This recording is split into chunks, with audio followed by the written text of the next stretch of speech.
Good afternoon, students. Today we are going to find an expression for potential energy of dipole in uniform electric field.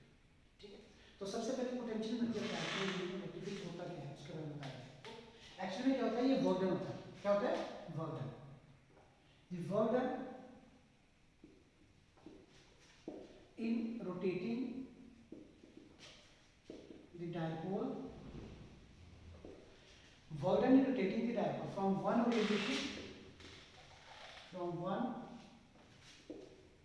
orientation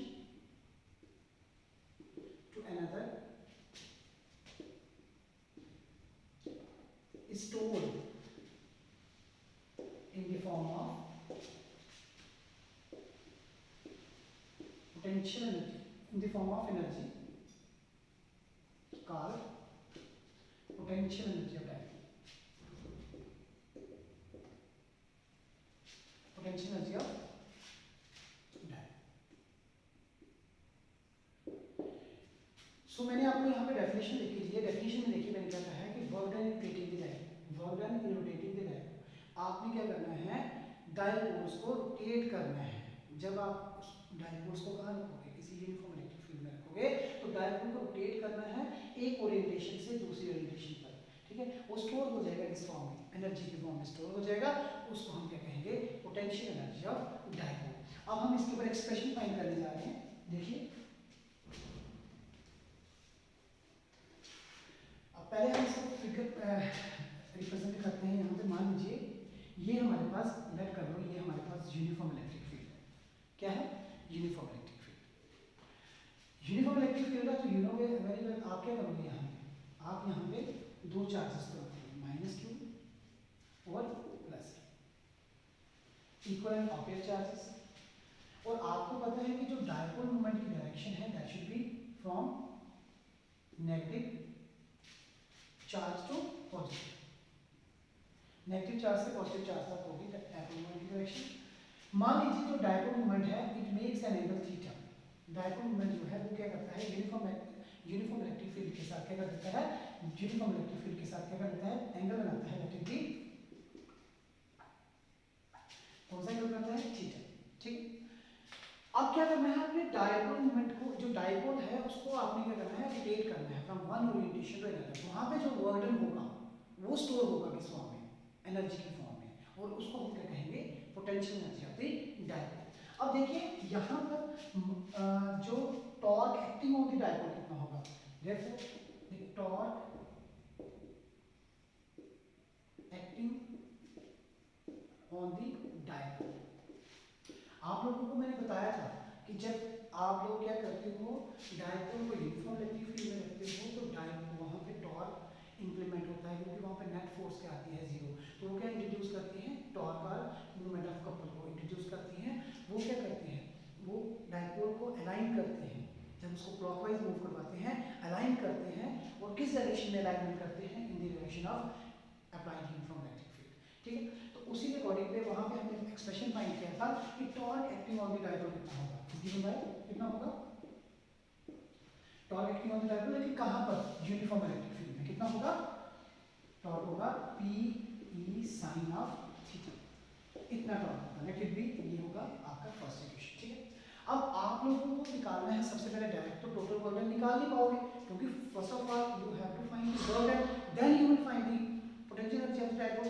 तो आप क्या करिए, मान लीजिए यहाँ पर डायपोल मोमेंट के साथ, ये dipole moment uniform electric field के साथ एक स्मॉल एंगल बनाता है. दैट इज भी कितना डिस्प्लेसमेंट करता है, मतलब टी थीटा मान लीजिए. ठीक है, अगर इतना करता है तो therefore small amount of work done. आप लोगों को हमेशा पता है कि फोर्स इनटू कितना होता है, डिस्प्लेसमेंट होता है. लेकिन यहाँ पर ये जो वर्क डन है, वर्क डन तो हमारा सेम रहेगा, dw ही है हमारे पास वर्क डन. लेकिन फोर्स क्या है, फोर्स कौन सी इंप्लीमेंट हुई डायपोल्स के ऊपर, that will be moment of the couple और टॉर्क. ठीक है, और डिस्प्लेसमेंट कितनी थी हमारे पास, मान लीजिए कितनी थी, वो d थीटा जो हमने सपोज की. अब आप लोगों ने इसको सेकंड मानना है. ठीक है, जब आप सेकंड मानोगे, फर्स्ट को सेकंड में पुट करिए.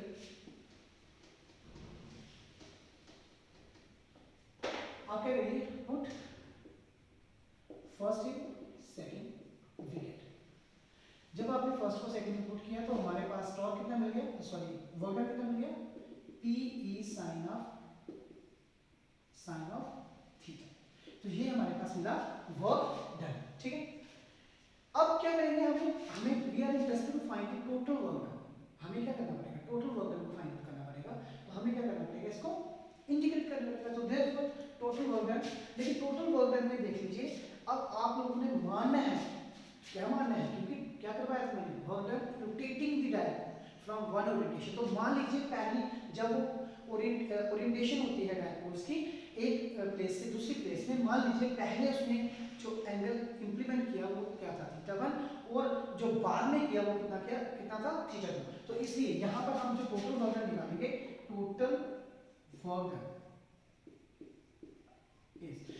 डन हमारा W आएगा। मान लीजिए जब शुरुआत में डायपोल रोटेट हुआ फ्रॉम वन ओरिएंटेशन, तब एंगल कितना था, θ1, और जब लास्ट से finally it makes an angle θ2। ठीक है, तो PE साइन ऑफ थीटा। ठीक है, हमने यहाँ पे क्या था, टॉ की वैल्यू पुट की है into d theta. Okay, now हम करेंगे इसको इंटीग्रेट। ठीक है,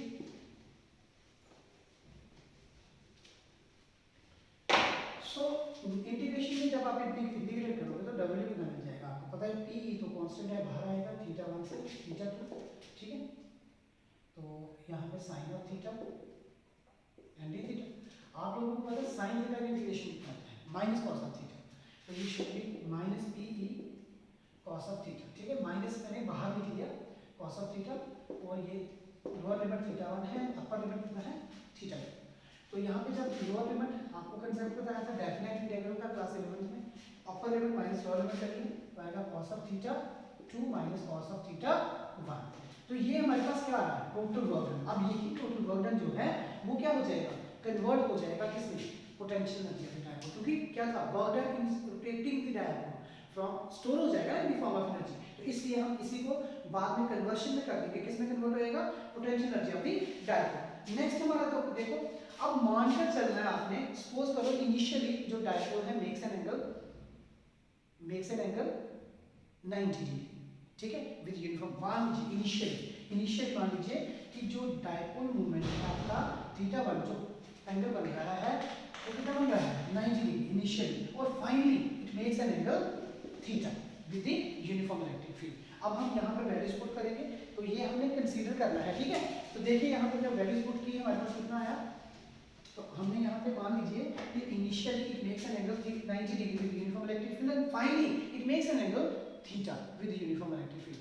तो यहाँ पर क्या होगा, वर्क डन मिल गया is equals to work done मिल गया minus PE cos θ minus cos 90। Values put की, you know very well cos 90 कितना होता है, cos 90 होता है 0। तो यहाँ पे देयरफॉर वर्क डन मिल गया minus PE cos theta minus 0। तो यहाँ पे कितना आ गया, minus PE cos of theta.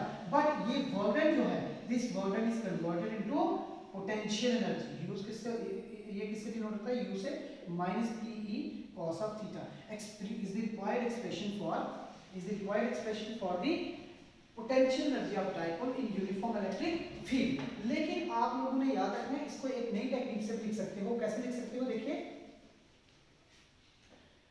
आप ऐसे भी लिख सकते हो, जैसे therefore u is equal to, it can be written as vector form में। आपको पता है कि ये एक cos, इसको आप लोगों को बताया गया है कि a dot b is always equal to, ये स्केलर और डॉट प्रोडक्ट होता है, जिसको a b cos of theta लिख सकते हैं।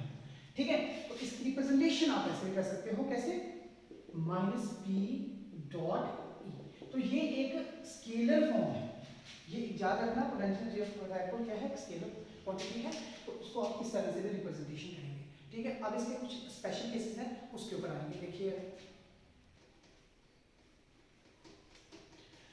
आप इसको इस तरह से रिप्रेजेंट कर सकते हो। ठीक है, अगर ऐसे लिखना है तो वेक्टर डाल के मैग्नीट्यूड, ये one and the same thing is equals to minus p dot e।